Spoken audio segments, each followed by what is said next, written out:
Hey everybody, how's it going? This is Jackie Van Ham with On the Throttle with Jackie. I'm Josh Trokey, and this week we also have a special guest, Kyle Gills. Kyle Gills from Western Powersports.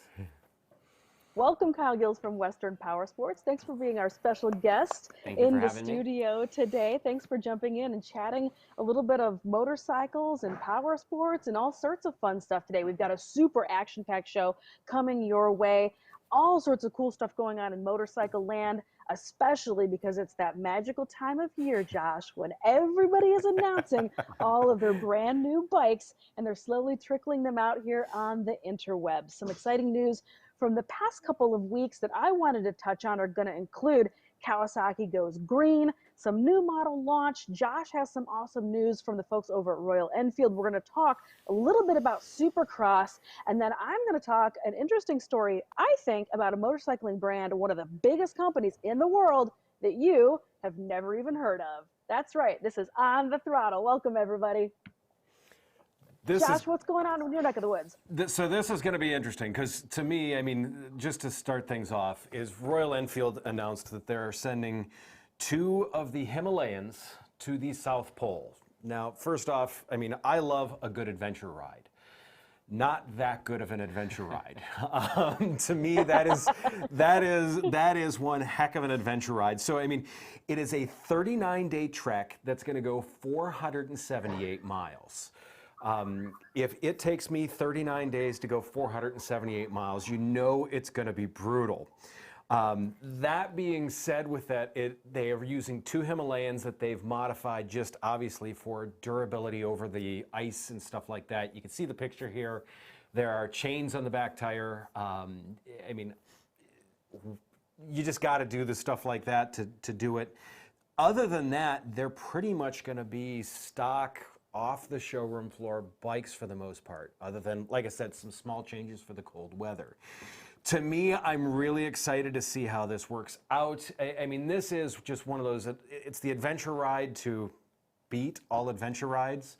I would love to go on something like this, just not in that cold, because me being the freeze baby that I am. This being said, one of the things that I really like about it is obviously it's PR and marketing, but really the Himalayan has proven itself to be a simple, reliable motorcycle. And that's kind of the beauty of it is all of them, all the Enfield bikes have had, you literally, the toolkit in the bike can fix 89% of the problems that you may ever have with one of these bikes. Which is what makes them so awesome for a tour like this. So, I mean, to me, Kyle, is this going to be something that you would go on? Well, I think I got a mistake in my mic or something, because I thought I heard you say 39 days. Yeah. And how many miles? 478. Okay, well, tell me about it when you get back. Yeah, right? no thanks. And yeah. Then, Josh, maybe we can talk about the next trip. They ride almost as slow as you do, Josh. That's true. That's true. That's thank you. I'll remember that Christmas card time. I mean, to me, I just can't even imagine what these guys are going to go through on this. I mean, and that is part of the adventure, and I think that's part of why we all do what we do. We all like that adventure. We all like to get out there. The fact that this is that much of an adventure is a little bit outside of my comfort zone. But to me, I think it's really cool. I am excited to see how this goes. I'm going to be looking for updates on this. This is going to be something that, yeah, I'm definitely going to be following this one along. Yeah. That's awesome. Yeah, but definitely some. Go ahead. Go right ahead. Go right ahead, Kyle. I was just curious. I just want to know how and when to follow along. So they've got it listed as November 26th. It's going to begin in Cape Town, South Africa. Santosh Vijay Kumar is the lead. I'm sure I'm butchering the guy's name. And then Dean Coxon is a senior engineer of product development. He is also going. And I mean, if there's going to be anyone that knows that bike inside and out, it's going to be him. To me, that is, yeah, I'll be looking for more updates on this. We'll do our best to keep you updated on this. And I'm just excited. Adventures like this, like I said, I like to go out for a good adventure ride. This is well beyond the scope of what I would do, for good reason. I'm looking forward to seing how well these guys do with it. I think every ride you go on is probably an adventure. It can be. It According can to be. Jacqui's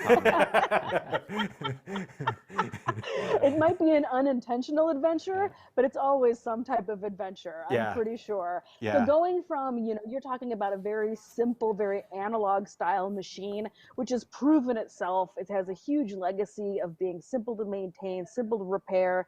It's why it is used on all of these types of adventure rides. And in Nepal, even to this day, it is like the chosen weapon of folks that want to go and ride through those mountains. Now, going from that type of simple machine to some more super futuristic high tech, the folks over at Kawasaki have been making some waves in the past handful of weeks.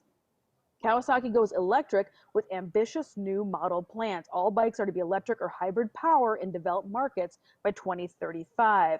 At the start of October, Kawasaki officially reformed its motorcycle business, previously called Kawasaki Heavy Industries Motorcycle and Engine, into a new company simply called Kawasaki Motors. And now the firm has revealed its plans for the coming years, which include a wholesale shift towards electric and hybrid vehicles. At a presentation in Japan, where it also revealed the much anticipated hybrid bike prototype and showed the latest iteration of the electric sport bike project that was first shown in 2019, Kawasaki revealed that by 2035, all major models sold in developed countries will be either battery electric vehicles or hybrid electric vehicles.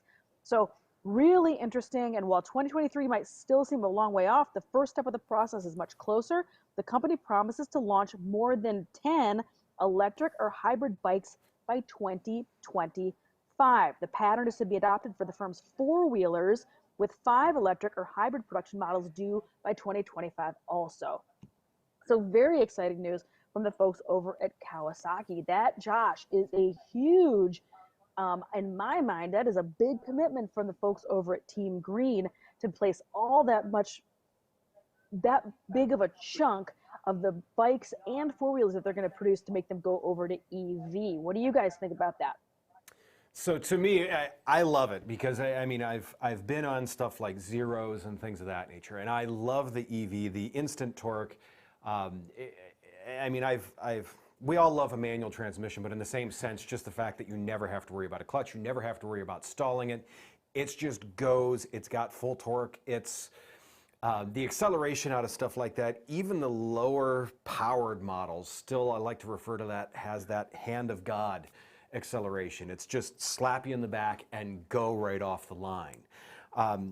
So I'm really excited about that. It's getting the energy densities right in that. That's going to be difficult, and making sure that we still have high performance and the mileage that people want. I mean, coming off the story that we just talked about with Royal Enfield going 479 miles to the South Pole, well, we need to balance that some. So it's going to be interesting to see how Kawasaki does that. Now, Kyle, you've got some experience with some electric ones also, right? I do, more so on the off-road side than the on-road side, Josh. But you mentioned it a little bit earlier, and you talked about adventure, and that's one thing that just scares me. And I'm not completely there yet when it comes to total EV, but I can get behind the hybrid concept, right? The low emissions and support that channel. But the off-road motorcycle for me, it didn't feel the void and the reason I got into motorcycling and the chills that I get when I hear, a 2-stroke or a 4-stroke. It was the sound was like the unwanted, windy helmet sound. So for me personally, and on road, right, our industry says loud pipes save lives. So I'm curious to see where it goes. I think it's more of a commuter thing, maybe around town. Hopefully it brings a younger generation into it as well. It's, depending on how affordable these bikes are. It's funny because, going off of that too, and I know you're a 2-stroke fan, Jacqui. There's still, anyone that hears a KX or CR 500, it could be 10 miles away. You know that noise, and instantly there's the perk up and look around like, oh, yes, I know that noise. And that I smell that fuel. Right, yeah, you can smell it, you know it. It's death on 2 wheels, and we all love it. But it's going to be interesting to see how Kawasaki manages that to get there. I do like it. I think it's going to be great. Kyle, I agree. There's going to be holes to fill. It's going to be interesting to see how they get there. It'll be very unique. It's going to be interesting, and it's going to have to happen real fast because they've only got 4 years to be on this timeline to release, what is this, more than 10 electric or hybrid, and then with 5 electric or hybrid four-wheelers. So over a dozen machines in less than 4 years. Super curious to check that out. While we're talking about Team Green, they also just released another beautiful bike that Josh and I touched on real briefly last week on our show, which, by the way, welcome everybody. Thanks for tuning in for another episode of On the Throttle. Whether you're watching us over on YouTube or Facebook, we appreciate all of you tuning in. Feel free to ask us any questions in the comments. We always go back and peek in, come say hey, and try to answer those questions for you. Anywho, another bike that we touched on last week while we are talking Team Green is a beautiful retro bike that I'm a huge fan of. They just released a new version of it, and it is the W800. I do have a slide for that, if I remember correctly. You want to go ahead and throw that guy up there. That's the one. Look at that stunner. Beautiful cafe racer style. I love this bike. I have always loved this bike. It didn't do super well here in the U.S. for a long time, but they're starting to make some headway over here. The W650 and W800 do well overseas. I think it's got boatloads of style. I absolutely love it. So I just wanted to go ahead, peek in, and put that on everybody's screen for today. But we also wanted to talk real quickly about a couple of other bikes that came out this week, including the Indian motorcycle, the new limited edition Indian motorcycle Jack Daniels Mashup Challenger. If you want to go ahead and throw that slide up for me, this beautiful black and gold bike. Again, this is a partnership with an Indian motorcycle and Jack Daniels and the company Clockworks. They custom painted and designed this bike. It's just a total stunner. Every year that they release these bikes, they sell out in less than 24 hours. They only make 107 of them, and they are like gone, daddy, gone. I thought it's just a beautiful bike, so I wanted to go ahead and give them a little bit of love, put that up on the screen. Also, while we're talking new bikes, one last one that I think is kind of fun is they're releasing a limited edition Elvira Vespa in honor of Elvira and Halloween. I thought it was a big time for October to show off this awesome bike. My friends over at Cleveland Moto put it up on their social media this past week. It's get your own Elvira limited edition Vespa. Only 40 of these bad boys are going to be built, and I am here for it. I think it is super weird. I think it's rad. I love it. And I just wanted to talk about those guys real quick as part of my new bike roundup for the past couple of weeks. But Josh, man, it's that magical time of year. There's new bikes coming out all over the place. It's funny that you mentioned that, because I mean, as soon as I saw that new Kawasaki, I'm like, oh, they want to eat Triumph's lunch. Yeah. And they are, I mean, seriously, I mean, that is directly who that is aimed at. And I know we've got some Triumph fans here in the building. I can tell you they're not going to convert to the Kawasaki. But I tell you what, looking at that bike, I do love what Kawasaki's doing with stuff. And I mean, we commented last week about how Kawasaki, I mean, it always does its own thing. Here, I mean, they did the same thing. There was a 650 a number of years back where they said, hey, here, we're kind of going to do our own Bonneville version of this. And I mean, it did sell. And I thought it was a great bike. They did it. They styled it kind of in Triumph's genre, I guess I would say, but they still made it a Kawasaki, and that was one of the things that I loved about it. I'm pretty sure that this one's going to end up the same way. I got to ask the question, Kyle, would you ride it? I think I would, yeah. It'd be nice. Now, would I buy it? That's a different question. Would I ride it? Of course, I'm a two-wheel enthusiast, but I guess I got to ask the question because she was so excited about the Vespa, and I don't know if she was excited about the Vespa or if she had just found her Halloween costume. So, Jacqui, which one is it? Which one's exciting you more? Is that, Halloween's right around the corner, so you were pretty fired up.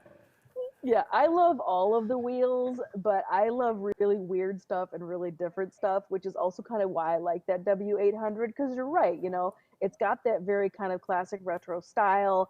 I could just as easily, have my head turned by a Triumph Bonneville because they're beautiful and it's an iconic, legacy bike. But I love the Kawasaki's like just a little bit different. It still kind of feels like that, but it's in Kawasaki's own language. So I like stuff that's a little weird and a little different. And that's the stuff that I like to bring out here on the internet also, just to like spread a little bit of the love around of these like little misfits of the motorcycling industry who maybe don't get as much love as some of the other players out here. But you're right, the Elvira thing, I just think it's hilarious.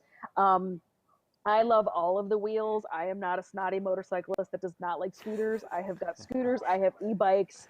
I have every bike you can imagine at my house. So if it's a weird scooter and it does a job, then I am super into it. And I love the picture of Elvira on it. I think that it was perfect for Halloween. I thought it was wonderful. Yeah, it was very nice touch. So okay, just real quick, I got to ask. Out of those three, Jacqui, which one you riding? W800. Okay, Kyle? It'd be Cowie. Can I pick the Jack Daniels Indian? Yeah. That was amazing. Yeah. Of course. Yeah. It was the Jack Daniels Indian is a beautiful stunner. bike. I mean, yeah, they do. Clockworks does a bang up job with that partnership, with that collaborative effort. A lot of folks, I've been familiar with this bike, and they've been making these bikes for a handful of years now. A lot of folks are really confused by it. Why would a company partner with a liquor company? And then why would you buy a premium motorcycle to be basically a billboard for a liquor company? I hear that in the comments all the time. But Jack Daniels is an American icon. Whether you drink it or don't drink it or care for whiskey or don't care, it's Levi's, it's Coca-Cola, it's Americana. And I think the partnership is very, very smart. And that proves that it's very smart because these bikes are limited and they sell out every single year within less than 24 hours. So somebody is snapping these bikes up. But the black and gold, Ashley, if you've got that slide, throw it back up there again. That black and gold totally does it for me. I think it is just beautiful. Sometimes the styling of these limited edition bikes gets a little too traditional. This is borderline performance bagger vibes, and I am here for it. Yeah. As soon as you said the black, I'm going to go off of that because you know what? It's ironic. I'm picking the scooter because I want to hoon that thing all over town. I mean, to me, that is just hooliganism at its best and worst. Yeah.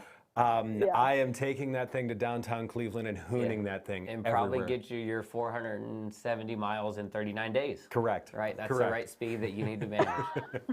So what was the big article that you had on the mile there? Speaking of big miles, the milestone with BMW. Oh, so this was kind of an interesting story. And it's because, you know how I love, if you're a regular watcher of our show now, we're here in episode 3. I love a story within a story within a story. And so this caught my fancy because it was all these, I'm stumbling over my words. I get so excited about it, but it just proves to me how interconnected motorcycling and the history of motorcycling, it is all tied together. No matter what brand it is or what genre, everybody's playing in the same house. We are all one big, great, big, huge family. And that is the press release that came out just this past week. TVS and BMW reach a 100,000 unit milestone with the G310 series. Appropriately enough, here today, I'm at Pandora's European Motorsports in beautiful Chattanooga, Tennessee. In case you're playing along with the Where's Waldo, Where's Jackie Van Ham game of me and Powersports, I'm down here in beautiful Chattanooga, Tennessee. This is a BMW multi-line dealership, and they very kindly let me jump on the Wi-Fi and film this show while I'm here. But anyway, so speaking of BMW, they're celebrating 100,000 units. And these motorcycles are made, if you're not familiar with the G310 series, it's a smaller displacement. It's a 310. It's a little guy. And they make an R, a Roadster, which is on the screen right now. And then they also make a GS.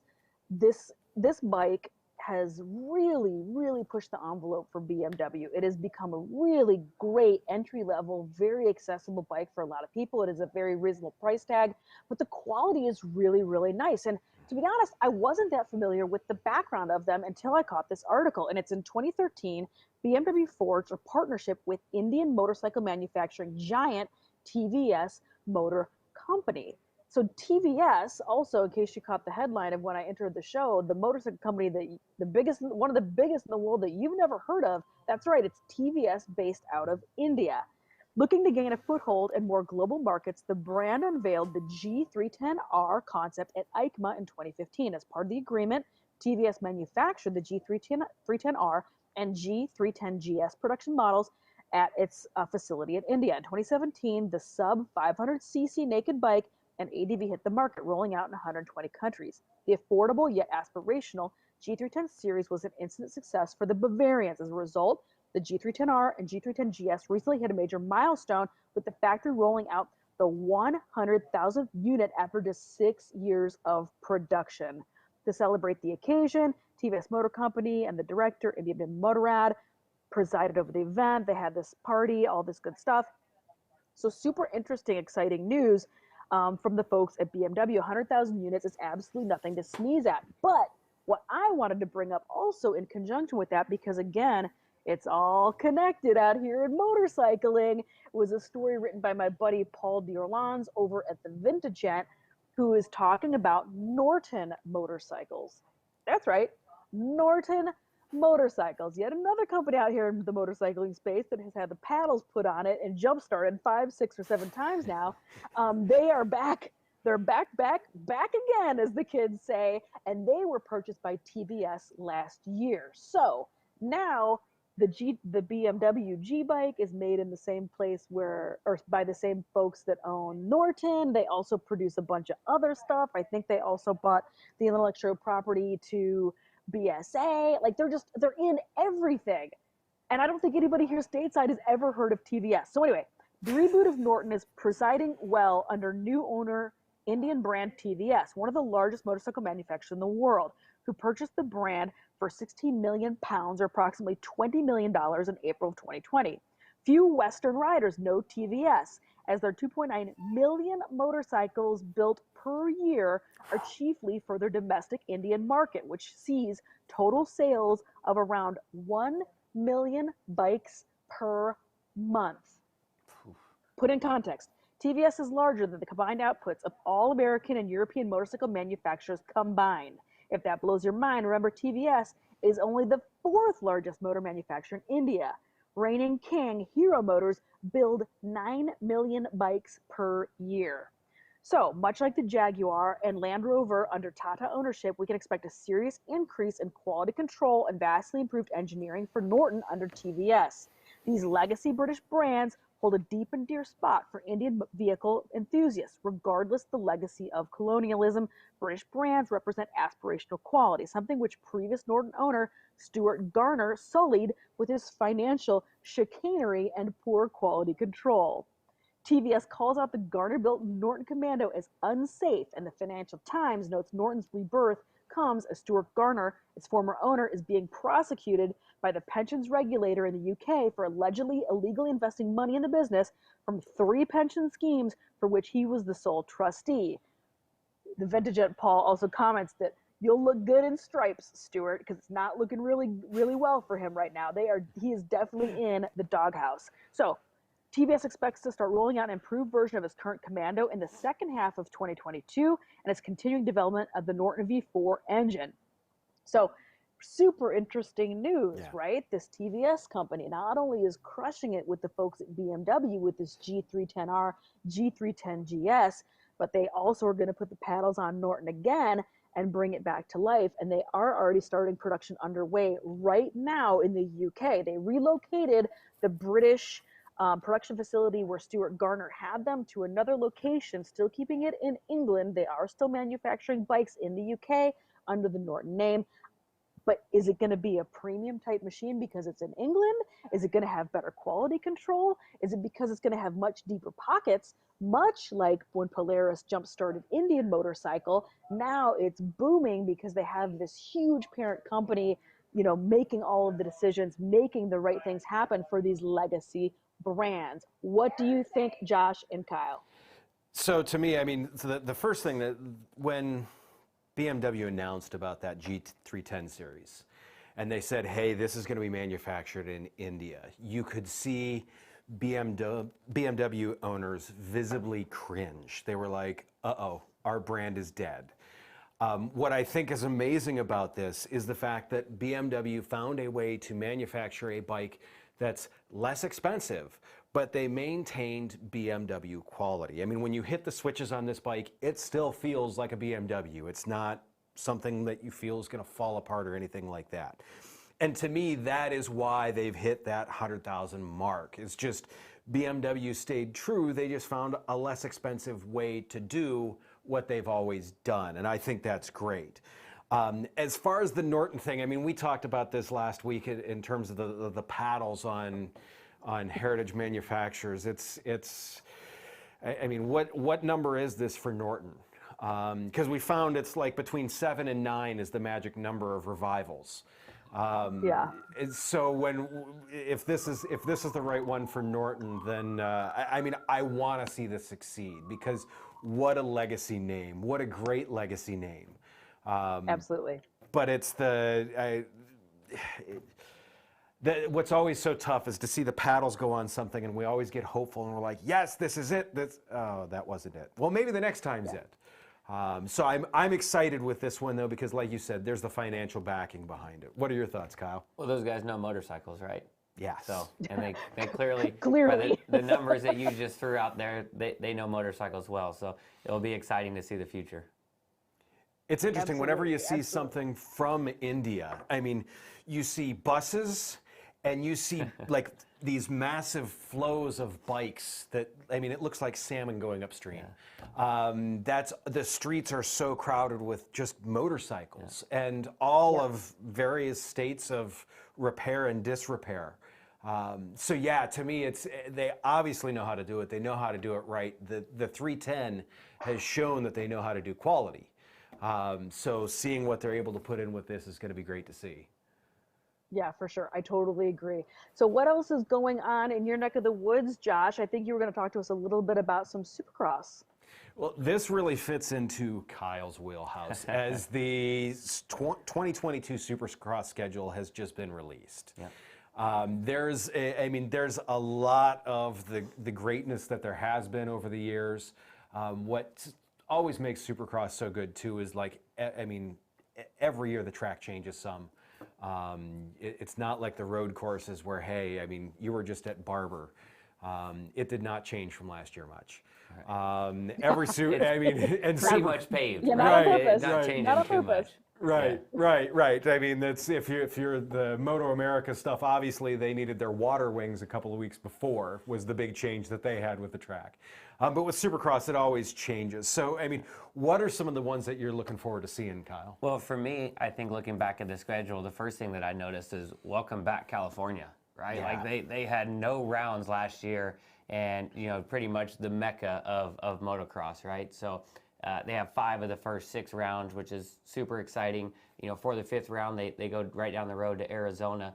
But one thing that's exciting to me, as I scroll down and I look at this schedule is round 14 does not designate whether it's a 250 East Coast round or a 250 West Coast round. So that leaves me to believe that we're going to come back with 2 shootouts. So I think that Vegas will be an East-West shootout for the 250cc class, and I also think that we will see that in Atlanta for round 14 as well. I think we'll see a combined mix of the 250 East Coast and 250 West Coast. But a lot of good stuff to talk about. Eli Tomac's on a Yamaha. Jason Anderson just went to Kawasaki, and today the news just broke that Aaron Plessinger is riding for Red Bull KTM. So a lot of stuff shifting, a lot of riders riding in different training compounds and facilities. So I think we're up for a real treat for the 2022 season. I mean, there's a big mix-up with it in terms of there's the best way to put it, I think, is kind of they threw all the dice into a cup and they've tossed it across the table to mix things up and to get some of those interactions and to bring back that racing that it's with the past year and a half, 20, 25 months, whatever it's been, feels like 10 years. With all racing, whether it be Supercross, whether it be on the road, whatever, it's a big, I mean, it's changed. And this is a big change to, I think, get it back to excitement and normal again is what I'm happy to see about it. Yeah, I would agree. I think last year we did, the first round, it wasn't A1, it was H1, and then it was H2 and H3. And this year, Houston's not even on the schedule. We only have one stop in Texas this year, and we're going to Arlington. So, but I'm not sure if you've watched any recent college football games or NFL games, but those stadiums are packed, and I'm hoping that we see the same kind of attendance for the 2022 Monster Energy AMA Supercross season. And it's real close to home for me because with Western Powersports and Fly Racing, we are the official distributor and gear sponsor of Monster Energy Supercross. So for us, we set up at every round pretty much where there are fan engagement and there is a fan fest. Some of them don't have pit access, like at Minneapolis, we don't have a pit entry. So a little bit unique there, but it's all for us, about hosting our dealers and giving back to dealers within that region. And then the ones that do have the fan fest, just being able to engage with customers and push them to the local brick and mortars or just brand awareness, about the Fly Racing brand and all that encompasses WPS. So super exciting for us. We're hoping to see a lot of attendance back in 2022. I think you're going to see that. I love seeing, and you just touched on it, this idea of WPS treating events like this as a bit of giving back as well as a bit of community building. I think this is such an important thing to talk about because 2020, we boomed out here in powersports, right? We sold so many vehicles of all types, whether it was watercraft or two wheels or four wheels. Everybody decided to recreate outdoors. So in my mind, 2021 and 2022 going forward, I think it's just super imperative that we now embrace these people all the way in, bring them all the way into our community and show them what motorcycling is really all about, in this post-COVID situation, in order to keep them out here on two wheels, four wheels, or whatever your power sport gig might be. Keep them as part of our family, keep them engaged, show them what this community is really all about. And I think that is an excellent way to do it by traveling the country, going to these massive Supercross rounds, which, by the way, if you're watching the show, if you've never been to Supercross, do yourself a solid. It is so much fun. It is jumps and pyrotechnics, and it is craziness. It is rowdiness. It is such a good time. It is bring your whole family fun. It is an awesome, awesome time, and make sure you go say hey to all of these vendors that help make all of that incredible stuff happen, including our friends over at WPS. Yeah, absolutely. It's really, what it's about. And you had mentioned it earlier. You love a story within a story and how it all ties back to one story, right, Jacqui?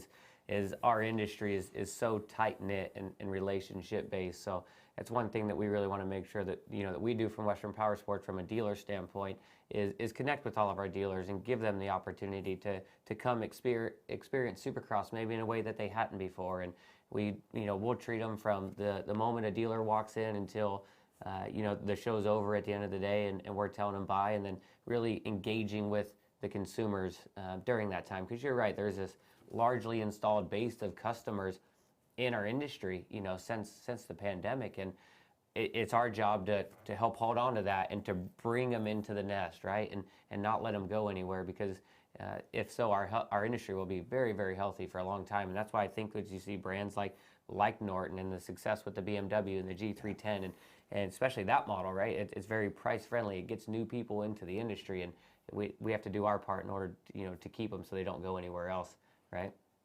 Yeah, that's and I to speak to that too is like you said, Jacqui, we had this boom in 2020 because everyone's like, hey, I'm sick of looking at these four walls. I got to get outside.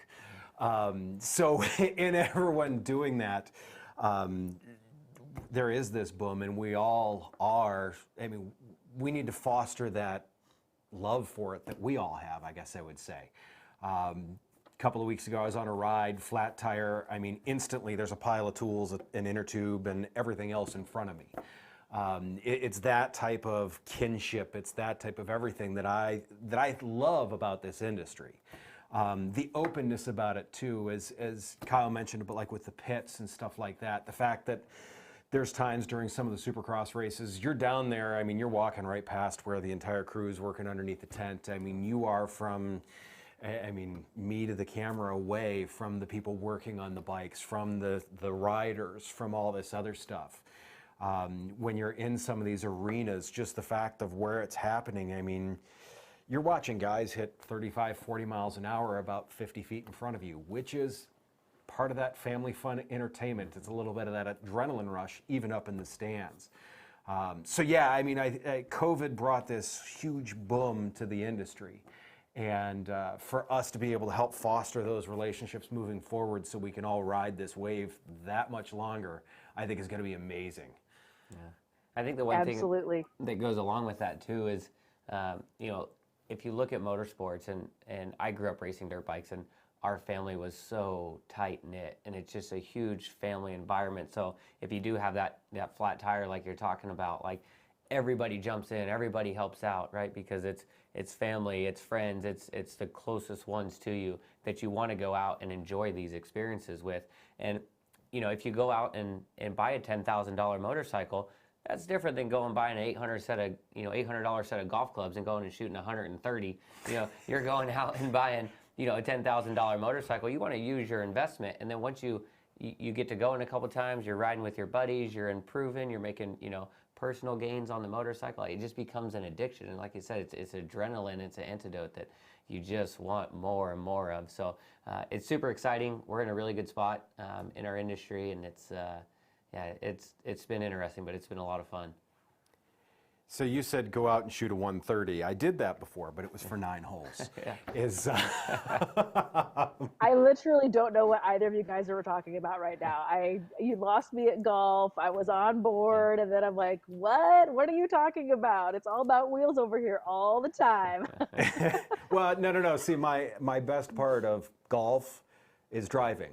Yeah. But when I say driving, I mean the cart. The golf cart. To be fair. I will bump draft. I will jump. I am the guy that brings back the cart in total state of Josh? disrepair. Yeah, don't be gentle on the rental, my friend. No. That's all I got to say about that golf cart. No. But huge thanks to everybody for tuning in to another great episode of On the Throttle with Jacqui and Josh, and our special guest who was excellent, Kyle Gills. You can come on back anytime, my friend. Huge thanks to you and all of the folks over at Western Powersports, WPS. We appreciate you being a supporter of Supercross and all sorts of awesome stuff out here in motorcycling and power sports. Thank you so much for tuning in. Everybody, make sure you come on back. We are going to be back here every single week bringing you the most exciting news and events and coverage going on out here in motorcycling and power sports. Thank you so much, everybody. Thanks again, Josh and Kyle, and I'll see you guys next time down the road. Thanks to my buddies here at Pandora's European Motorsports for letting me set up camp and do today's show. I super appreciate it. I'll see you guys later. Have a great weekend, and I'll see you next week.